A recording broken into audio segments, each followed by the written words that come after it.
Thanks, everybody. Oh, thank you so much. Welcome to Build. I'm your host, Ricky Camilleri. After the death of their husbands, a group of widows is forced to pull off a very big heist. In the hands of most filmmakers, this would be a pretty fun thriller, but in the hands of director Steve McQueen, his co-writer Gillian Flynn, and stars Viola Davis, Elizabeth Debicki, Michelle Rodriguez, Liam Neeson, John Bernthal, Danielle Kaluuya, Brian Tyree Henry, Colin Farrell, Robert Duvall, and I think I'm actually missing people too. That's how incredible this cast is. In the hands of all these people, it becomes a crime thriller that is exciting, fun, but also about politics, about race, about gender, about America, and movies do not get any better than this. Let's take a look at the trailer for Widows. How far have we fallen?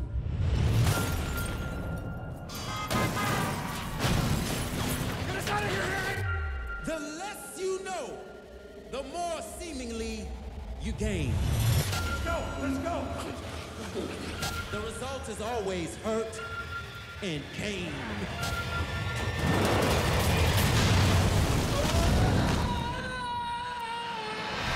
Something happened.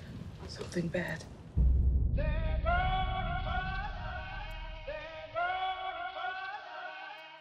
Widows was a TV series that I saw as a kid, and it was 1983.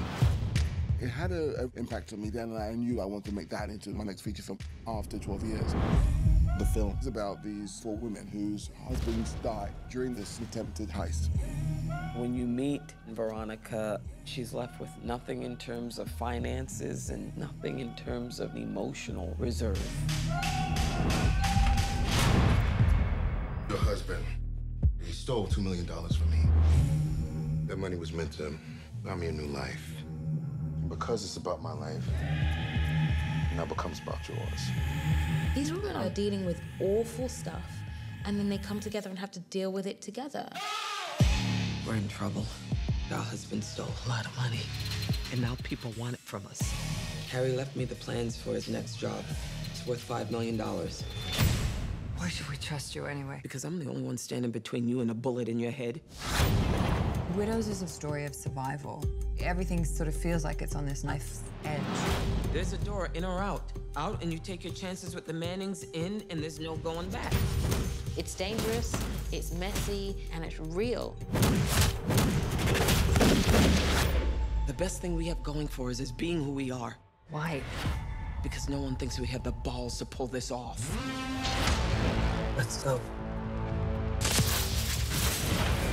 This is a really tough-ass movie. It's very suspenseful and twisty and turny.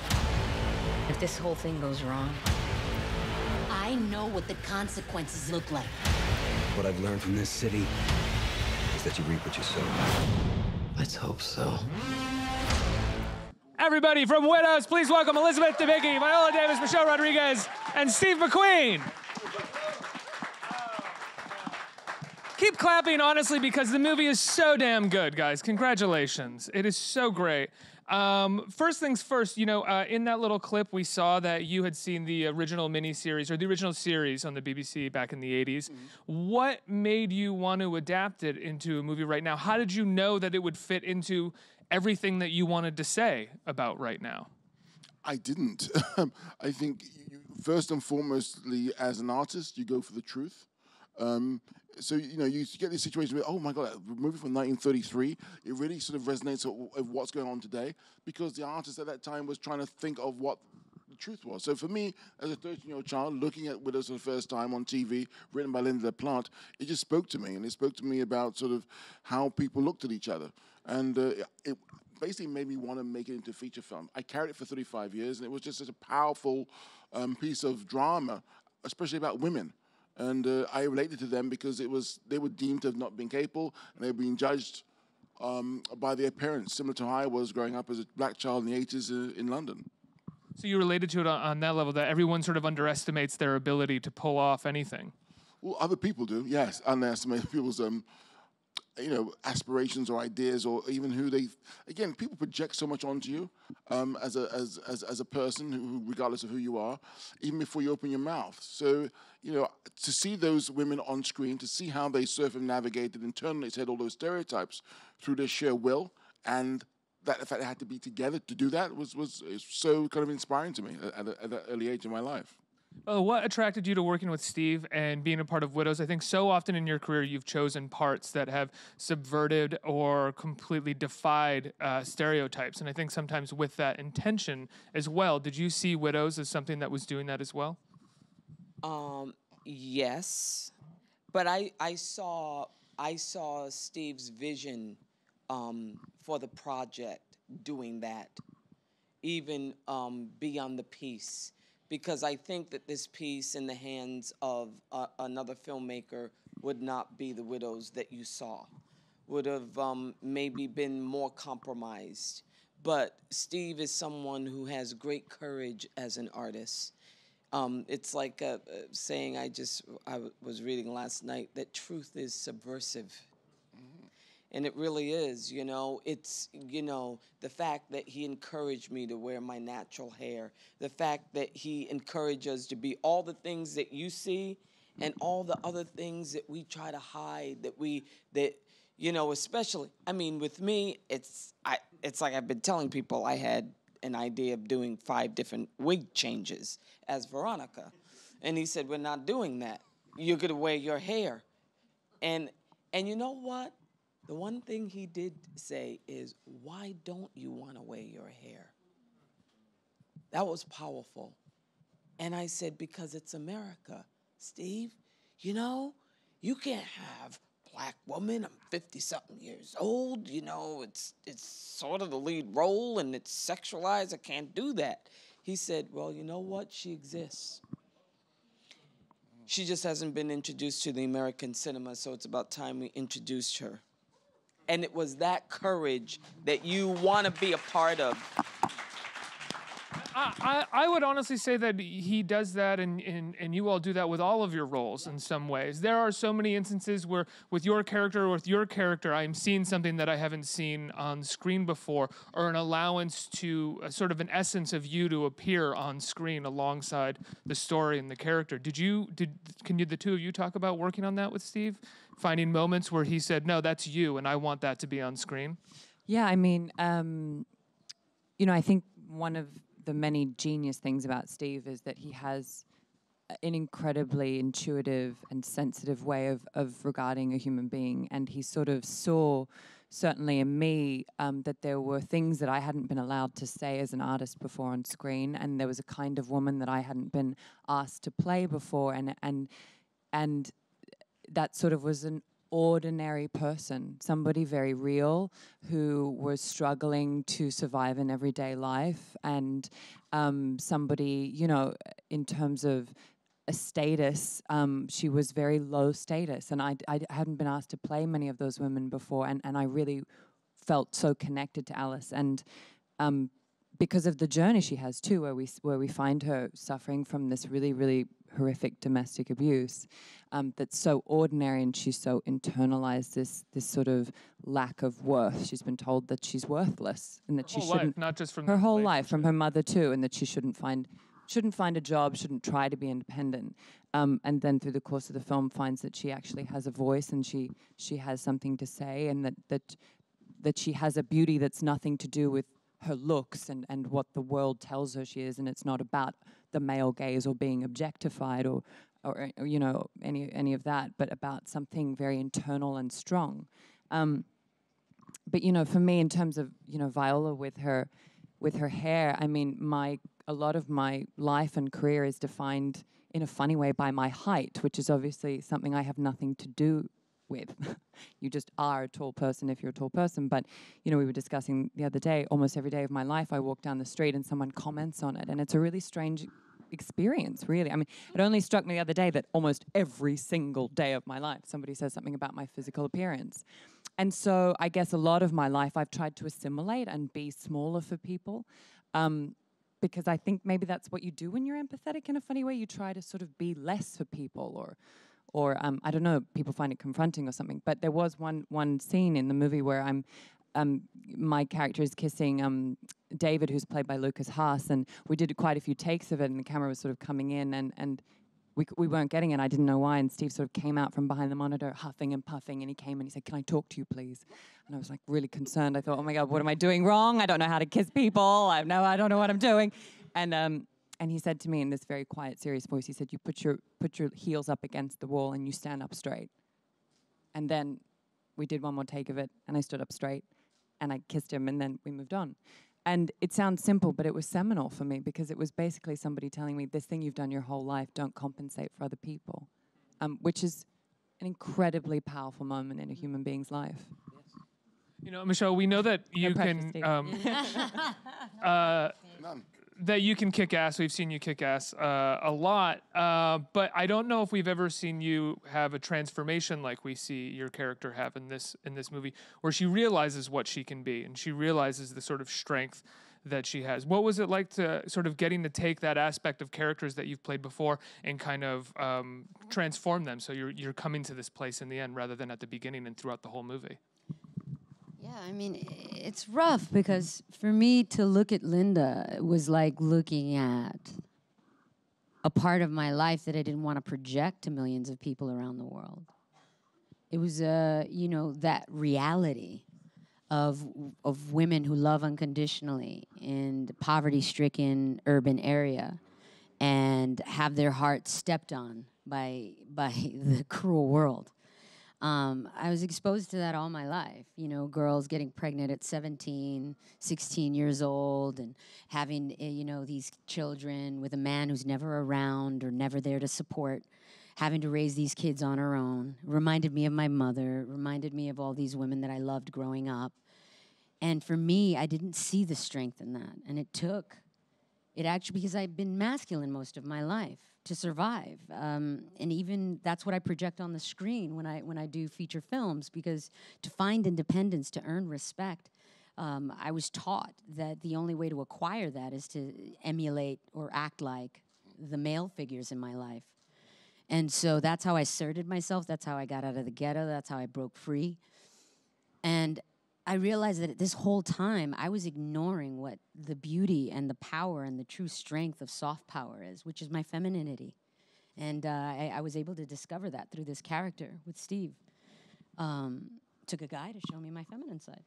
It's so funny. It's interesting. I saw an interview with all of you and Steve, and all of you were talking about Steve's feminine side and how much he embraces it. I saw it. It was for the Hollywood Reporter. I saw this. I didn't make it up.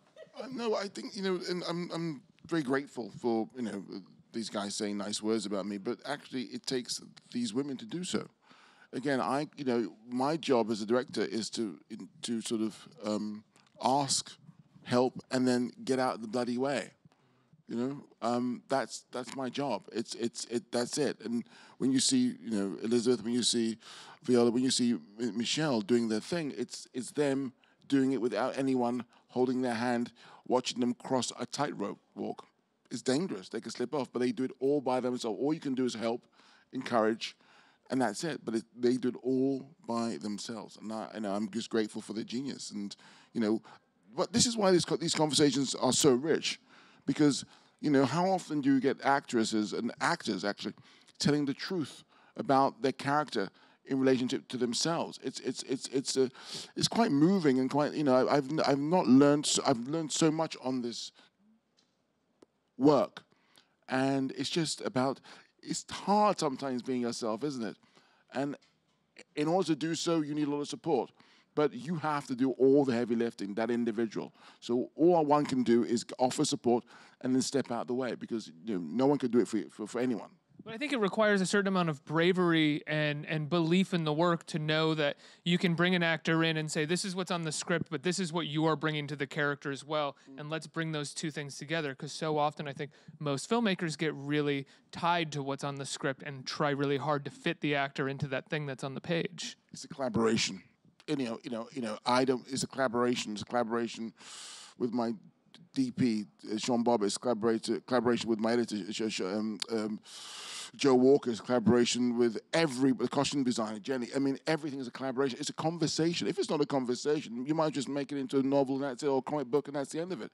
If you're not working with artists to create something beyond one's own imagination, there's no point in stepping out in the morning and shouting action. I want to be inspired.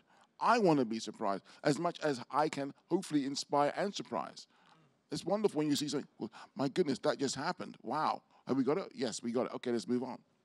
You know, you mentioned your cinematographer, Sean Bobbitt, and one of the things that I loved about this film as a fan, as an admirer of your work prior to this film as well, is that there's I wouldn't say a change in your style as a filmmaker here, but I would say an addition to it. So often, I think with 12 Years and with Hunger and with Shame, there's an austerity that comes with how you were filming those scenes and the way that you did your coverage. And with this, it seems that you've blended a kind of an accessibility to that austerity before. I mean, that's just my perspective. I'm not sure if I'm wrong. Feel free to tell me I am. Well, I don't do coverage because I don't want to waste people's time. I don't want to tax my artists or tax my crew. Shoot. No. It's more like golf. You've only got one stroke. You only got one go at it. And you do a lot of editing in your head before you shoot. So therefore, when the actors come into a situation, they realize that there's it's like real life. You know, unfortunately, sometimes you don't have a second go. So you have to have it then and there. I don't know if I've answered your question. I got lost through the technical aspects. Could you please ask me another question, or ask someone else another question? Yeah, I'll move on to that. I'll move on to them. You know, that this idea of not shooting coverage, you have a television show, and television shows, by nature, the language of TV is coverage. What is it like going from shooting something like that to shooting the way that Steve does on Widows? Is there a kind of a different kind of freedom for you as an actress? That's a difficult question because the freedom that you get as an actor yes, it's great to not have a lot of coverage because then you have to go for it, right? You learn that in acting school.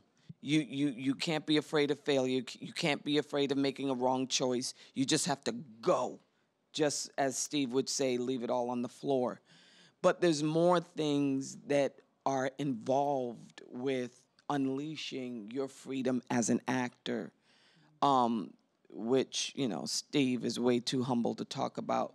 All the elements that he has as a leader and a director that gave us, permission to just leave it all on the floor. He's holding space. He's holding space for us. Yeah. And the space is incredibly safe. I think that's the interesting thing. And my sort of like feeling when I was working with Steve and working with these women is it's sort of like we would edge up to the edge of the cliff every day, and we didn't quite know where we were going to land. But you only jump if you know someone's going to hold you, like catch you there. Yes. And you only jump and like actually give the thing you want to give to the scene when you know that it's being captured in a way where it's safe and it's respected, I think. But it's more about the person behind the monitor sees what you're doing with specificity, and there's something about that exchange which is unbelievably liberating as an actor, because you feel like you really want to give it everything. Yeah. Because the worst thing that really, I feel very blessed and grateful to be where I am in my career. But a lot of times when you kind of sort of enter Hollywood, you go through a weird sort of Incredible Hulk metamorphosis where you feel like everything you are is wrong.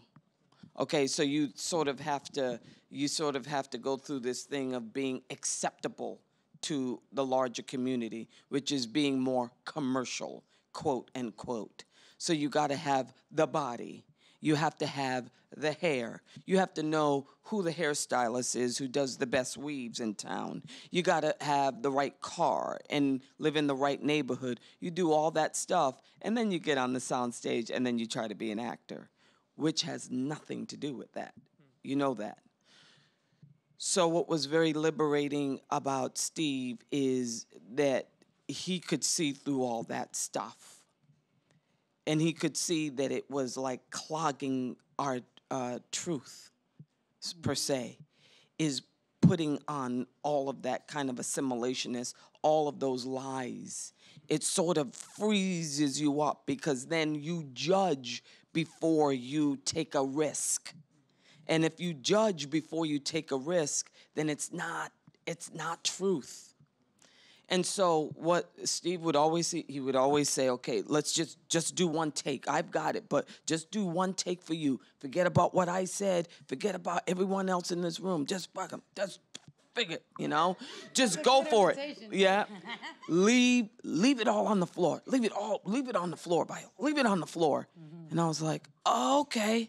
And I felt like that was a great metaphor for life too, by the way. But for actors, that's the beautiful spot that you get, even in acting school, when you have that person who gives you permission, who sees you and says, I think you're awesome, and I want you to go for it. Also, you can't lie to Steve. You cannot lie. Even on a human level, if you see him by the tea trolley in the morning and Steve says, how are you? And you go, yeah, I'm good. He goes, yeah, but how are you? Oh, no, you gotta do the face, though. But you gotta do the face. He's like a lie detector, a walking lie detector test. But I think all this is great. But I think audiences here, audiences in the wider, broader public, that's what they want. They want the truth. When they pay their, I don't know how much is it, $15? Is it more now? Whatever.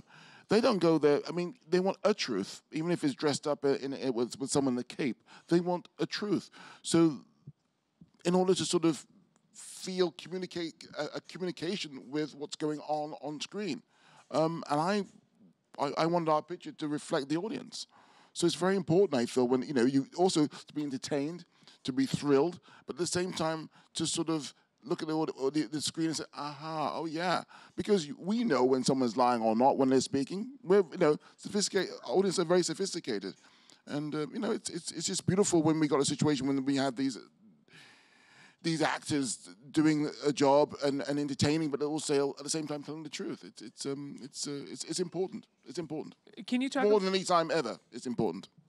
Can you talk about your collaboration with your co-writer Gillian Flynn and I was so blown away by how much this script contains in the amount of time that the movie actually is. There are so many layers. You're talking about local politics. You're talking about the emotional layer of these women. You're talking about gender. You're talking about class. You run the gamut, and then at the same time, you're still able to sort of hint at broader symbols and representation of who these characters are in regards to America. How difficult was it to write this script? With myself and Gillian, again, what's great about Gillian is that she's such a great writer and a great collaborator. So, it was like being two detectives, putting on a Rain Max and basically going and sort of interviewing people in Chicago. We went to the FBI. We went to meet politicians off record. Religious leaders off record, private investigators off record, the whole shebang. And I remember when we left the FBI headquarters, we walked out the gates. It was like being in the Matrix. We saw how the whole city worked. It was crazy. And therefore, with our heist, with our narrative, with these four women, what I didn't want to do was put on the blinkers. I wanted to take off the blinkers and place their journey, place their sort of, what can I say, their quest in the reality of now. And also, who we as human beings, we as the public, when we're walking down the street, we're seeing glimpses of this, glimpses of that. We're taking narrative with us even before we get to work in the morning. A domestic situation, a cop sort of, doing whatever on the phone. All these things which we are so sophisticated as audiences, that I wanted to sort of raise my game for them. So, that's very important that one, as a director, for me, raises their game for the audience and reward the audience for their, attention. Yeah, and in a way, audiences are more aware of how interconnected everything is, that it almost gives you a certain amount of freedom as a filmmaker to sort of tie all these stories together. My job and our job was to sort of, the roller coaster rides the minute the movie starts, because we know it's a heist movie, so it's like, go. So it's all about sort of taking this roller coaster around, taking this roller coaster ride around the sort of environment of present-day Chicago, and all the thrills, all the spills, and all the sort of backroom deals, and sort of you scratch my back, I scratch your back situations. So it's to show the real undercurrent of the city. It's like, for example, if we saw all the rats in New York all of a sudden. I mean, all around us. It's all happening. But it's like all... cats. Yeah, well, there you go. I want to get to audience questions, but and I didn't want to spoil anything in the movie, and I hope that this doesn't. But there's a shot in the movie that I think is going to live on for a very long time, and will be talked about in film schools. I mean, after you're gone, I think film teachers will be showing kids this shot, and it's the shot that goes from one district to another district and sits on a car and reveals the sort of proximity to which poverty and wealth exists in Chicago, and it's an unbroken take, and it's really beautiful and brave. Where did that come from, and when did you know you could do that? Well, I was talking to my cinematographer, Sean Bobbitt, and I discussed that I wanted this to be done in one take. I love the idea of actually having a situation, because Chicago is a strange and odd place in the way of geography and segregation, and how you can go from one area to another in a matter of minutes. And you can see that transformation of wealth, from poverty to wealth. So I thought, there you have it. And what I wanted to do was to do 5 narratives in one actual movement. And it's about time. How do you have a situation where you're using time in an economical way but telling story, so you're not boring people? So in that journey, you have 5 different narratives, which the public hopefully will find out. But also, it's about being a British filmmaker and learning how to stretch a pound, because we don't have a lot of money. So, that's it. That was the real root of that brilliant idea. Well, it comes from not having a lot of money and having to think, okay, how do we do this, but without doing the A, B, and C. But also, it's not, I'm not interested in flexing my muscles as far as putting my stencil on a situation or dictating a camera movement or some kind of a trick or whatever it is in a scene. The environment has to tell me what it wants, and therefore I adapt to the environment. That's how it is. Let's get some questions from our audience. Who's a question? Right here. Hi. Hi, my name is Mariah. First off, I got to shout out Chicago. I'm from the south side of Chicago, so I'm excited to see this. Yeah, as a film student, I'm a senior film student at NYU. I've been intensely focusing on developing style now, because now we've sort of developed these skills in the technical sides of filmmaking and screenwriting. But now I'm really trying to find my niche. And I kind of want to know, what is that moment that you found your niche as experts in your area? And also, do you feel stagnant in any way, or do you feel like you have to sort of move within your niche to continue to sort of create relevant work that's relevant to who you are and to what you value? Girl. I didn't.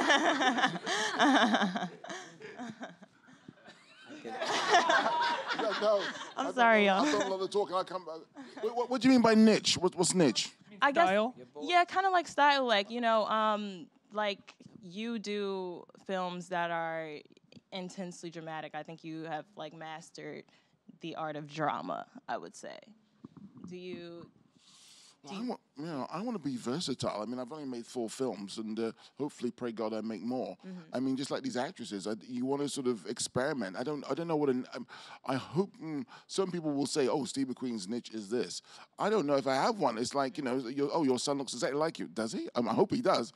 There's also quite a few funny moments in this movie, I will say. One in particular with a hot dog and Elizabeth that is just very, very funny. Yeah. But it's a very good question. I think the actresses maybe have a different idea, or maybe similar idea to me. But I just feel that you do not get comfortable, get curious. I will say this, about niches, because I know niche. I think more so than most of the people on this stage right here. And I could say that because I'm talking about creating an environment for yourself where you're comfortable, where you excel, and are really good at what you do. There comes a point in time in a space like that where, like, for instance, my situation is action films. I spent 16 years doing that. I hadn't taken an acting class in 16 years as well until I did Steve's movie. So there came a point in time where I just realized that there was no room for me to grow, and I was more of an activist than I was a real actress in most of my career. And I realized that I needed to spread my wings, or I was going to stagnate and die. And so there's a thing of knowing, of finding your niche, but then there's this thing where you're like yearning to find your full spectrum. Because, you know, you sometimes can find that you're really good at showing one color of your rainbow, but your full, you know, human potential is extraordinary. And to you know, when you reach a peak in your niche, just make sure you always are open to growing, because otherwise you'll crystallize. So that was very eloquent. The only thing I could really say when I'm thinking about your question is it's something I've realized about myself quite recently is I really look for things, I look for fear. Like it's a specific kind of fear, but it's such a good fear. Like it feeds me so profoundly when I'm scared to work. And now I'm sort of like, if I don't feel that, I don't even know if I can do it without that. Like I need the thing to challenge me so much that I don't know how to do it, and I feel like I'm stepping into the abyss, because that's the only place that I think is worth working in when you don't know how to do it yet. That's all I can really say for that. That's where you grow. Yeah, you do. I'm one of those mentors. I'll just say it. You know, when you get to the point where you're on the stage and you guys are here and you're asking us questions, you have to understand we're coming from a place of privilege, which means we're working already. We have a resume. You don't. My journey as an actor came from me just wanting to do something, wanting to get out, wanting to be great at something, wanted to do the great works of Arthur Miller and Shakespeare and Chekhov and all of that. So I went to acting school, and I just wanted everyone else to think that I was great. So whatever they told me to do, I did, and I perfected. How do I perfect it? How do I get standard American speech? How do I use my voice? How do I do this? Ba, ba, ba, ba, ba, ba, ba. And then when I got out of school, I just needed to work, because you haven't done anything. If you haven't done anything, let me tell you something. Most people will say, just go out there and do it, and blah, blah, blah, blah, blah. That's true. Absolutely true. 100%. But more than likely, it's going to be hard. You're looking at a profession where, literally, with acting, less than 1% of the people make 50 grand a year or more. Less than 1%. The rest, most of them can't even make enough to make health insurance, which is $11,000 a year. But what happens when you love it and you keep doing it, and God intervenes and comes down, and all of a sudden you take off? That's when your shit has got to kick in, okay? That's when you have to be the artist that you and the person that you've always wanted to be. That's when you have to find a voice that separates you from the rest. What is it? It's Sanford Meisner always said it. It's the most powerful thing. The most powerful question you can ask is why? And that was me. Why do I have to lose weight? Why is it that I have a deep voice and a wide nose, and people keep saying, but your character, you're not pretty, so you understand you can't be the love interest. Why can't I be the love interest? Why not? And all of a sudden, something opened in me that said, where I'm at, my voice, whatever, I could do whatever I want with the character, and I can make it my own.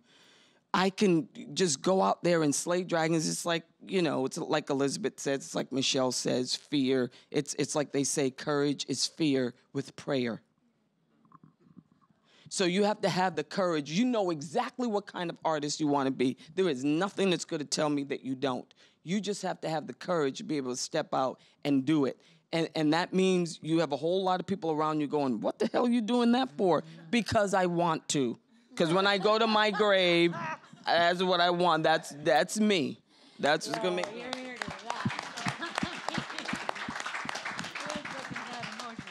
I'm going to put that entire thing on tape, and I'm just going to walk around with it in headphones every day. Yeah, every morning. Just in case my daughter. Next question. Hi, same couch. Hi. Same couch, different question. Well, first I wanted to say thank you, Steve and Michelle and Elizabeth. Like, all your careers individually. Like, your work is brilliant. But my question is for Ms. Davis. So, also as an NYU student, but who studies acting, I just want to say thank you first off, because you're the one that gets all the girls that look like me to stay hopeful and to stay hungry and to make our voices heard in the room. Like, you and like everyone that came before you that broke down the barriers that let you have that privilege, like you were talking about, and the barriers that you continue to break down, so that when I get to hopefully be anywhere close to the position you're in one day, it's that hard work. But my question for you is, in all those years in Hollywood where they didn't see that, like, you demanded for them to see your work ethic, your talent, and your power, and now you have the Oscars and you have the Tonys and you have the accolades. But before that, when you were still almost being pigeonholed in these roles that women that look like us just get, like, that's what you're supposed to be given, how did you keep that hunger alive? Like, how did you stay patient, and how did you stay continuously grinding until that, like, lightning moment with Shonda Rhimes and How to Get Away with Murder helped to catapult you? Like, how did you do that? Once again, I wish I had a great answer for you. Sure, but you I'm one of those probably do. people, I can't feed you bull. How did I keep it? I have to say, I'm just going to be honest. I had more passion in my career when I was doing theater. Because in theater, you don't have to think about the sex appeal. You don't have to think, people know that when you enter the theater that they want to be transformed by the human experience. Film sometimes could be about, do we want to sleep with her? Is she prettier than da-da-da-da-da? How much money did it make at the box office the first weekend? But I say that to say that I had a loss of passion. That's what happened. Because it's hard to have passion when you feel like you have great potential, but you're playing the third girl from the left. You're playing Sergeant Lieutenant Williamson, and your biggest line is, sir, I know that you weren't there at 5:45 p.m. last night. It's just something in you dies, okay? But what happened with Shonda Rhimes is, once again, it's you find challenges for yourself to keep you alive, little challenges. I came back and I did theater. It woke me up. You know, maybe no one saw it, but it woke me up when I did Intimate Apparel with by Lynn Nottage. It woke me up to do Fences on Broadway. And then that's why I say that for an actor, it's important to keep working. Because what happens when you keep working is people see you, first of all, and they get you. Someone's going to get you.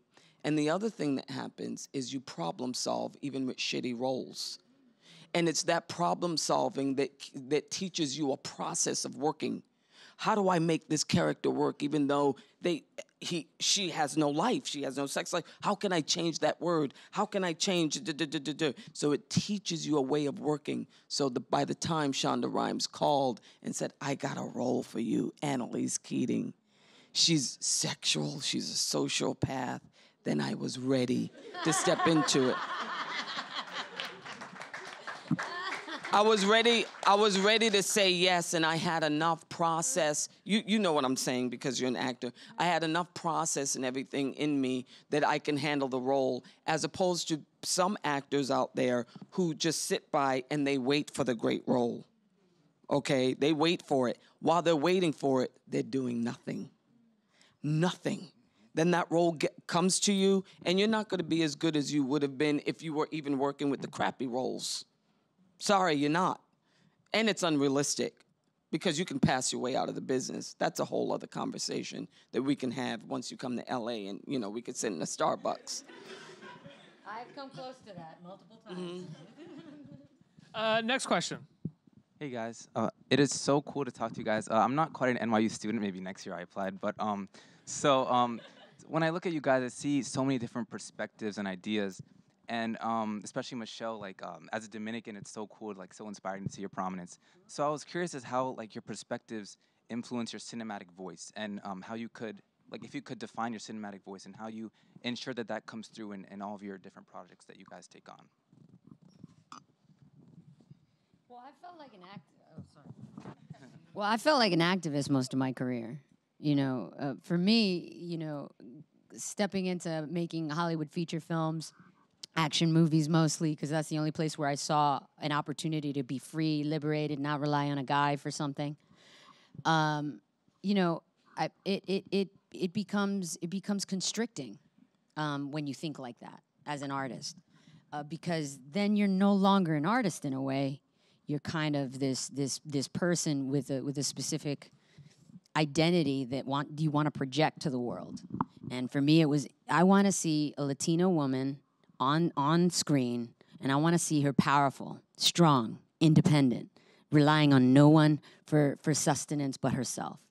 And it was really hard. I had to fight a lot of people for many years just to not be the slut, just to switch the role and make it more respectable. And that's why I stayed in this comfort zone for such a long time. After a while, you start to realize that you get older, you evolve, you become more intelligent. And then if the work that you're doing doesn't match the integrity, at least, of your level of intelligence or growth or evolution, you become stagnated.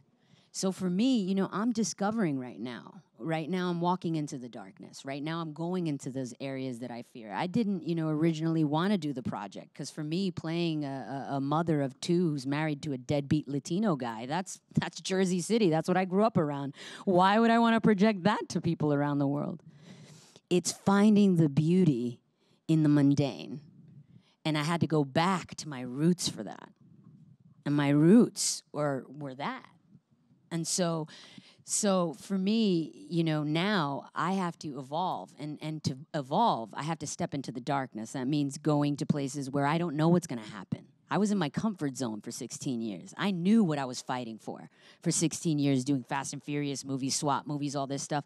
I knew what I was saying to an executive. I'm like, I'm quitting unless you fix this to be a respectable character. And that's why I'm considered hard to work with. But after a while, you know, the question, meaning like your artistic integrity, that evolves and it grows. And if your work doesn't grow with it, you can die a little bit every job that you do that you're not growing. So that's why I worked with McQueen, and I said, I'm putting myself in your hands, and I'm going to step into what I'm scared of. Did you initially pass on the role? And what did he say to get you on board? No. It's only because I was naive. I didn't. You passed. Listen. Look, you know. I had to audition over 100 women before I had to come back to Michelle, because I couldn't find Linda. Yeah, you made me work. You gotta put me on the spot like that. No, there's a thing, you know, of like, look, I'm projecting something, you know, and I was an activist, like I explained to you. I wanted to see, there aren't women slaying dragons. We don't have those fairy tales. It's always the freaking princess, you know, being saved by somebody. And it wasn't until recently when Marvel started being multicultural. I was in this game, man, long before, you know, the whole rest of the crew joined. So I felt like I was holding up a flag. We really take for granted, like, what Hollywood looked like 7 years ago, 6 years ago, compared to right now. Like, we take progress and change for granted so much. 10 years ago, it was a whole different ballgame. Yeah. And looking at the beauty in your everyday, that's hard for a regular individual. So I was more focused most of my career in affecting millions of people in 2 seconds of depth. If I could fit in 2 seconds in those hour and 45 minutes in an action movie, let me do that. Because it didn't exist when I was growing up, and it didn't exist when I got into the game. So, you know, when I met with Steve, and I actually met him in person, and he was talking to me about it, I read the script, I thought it was fabulous. I would have been one of the first people to go watch the movie, and I knew that the Queen, Viola Davis, was in it. But for me, I'm not the kind of person that does a project just to be in the presence of great people. I want to know what I'm doing to participate. And for me, I didn't see the beauty and the power and the strength of soft power because I was so busy being a man most of my life, you know, and being masculine in my career. He taught me how to be feminine. in this franchise. I mean, in this film, you know, by playing this character. It's true. I'm not even joking. You know, I was wearing armor the whole Widows time. too. They're back, remarried, and those guys died too, and now they gotta do another. One more question. Right here. Hi, it's such an honor to meet all you people. And my question goes out to Michelle. I apologize if this sounds derivative, but you've been in a number of blockbusters, and now you're in a movie directed by this 12 Years a Slave genius. Was one of the reasons you've entered this project was to expand your horizons?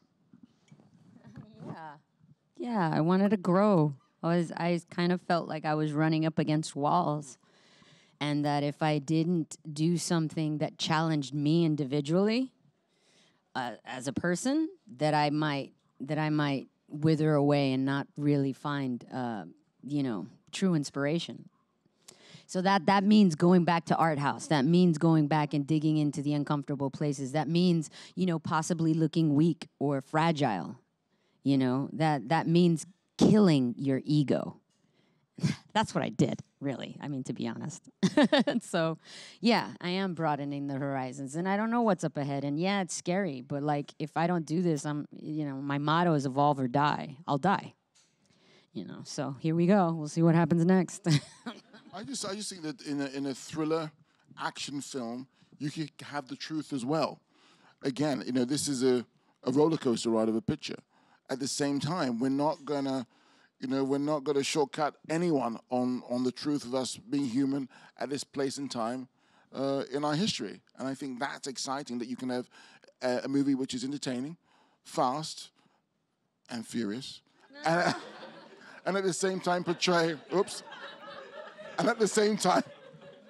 portray a reality that we all know. And these women here on this, they're truly inspiring. So I think we can have our cake and eat it too. Why not? And the public deserves it. As someone who loves crime movies, loves crime thriller books, I have to say what you've pulled off is near impossible, the perfection with which you've pulled off a crime thriller like this. Congratulations. It opens this weekend. Everybody go see it in the theater. It's a big, amazing movie by one of the great directors and some of the greatest actors and actresses we have. Widows, November 16th. See it. Thank you.